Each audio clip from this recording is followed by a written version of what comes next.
mỡ rau nè. Mình làm một phần ăn sáng nha. Rồi thì mình hái ba cái đọt khổ qua mà trụng với mì ăn sáng rất là ngon nha.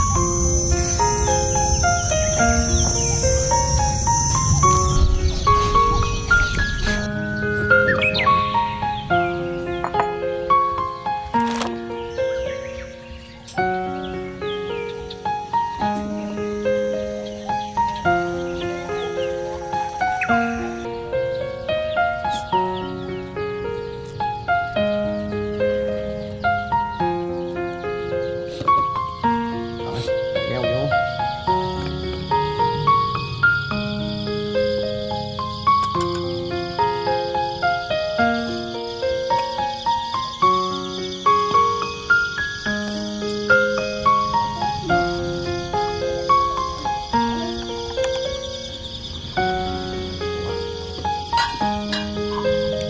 Rồi, trộn lên là thưởng thức ngay. Quá ngon.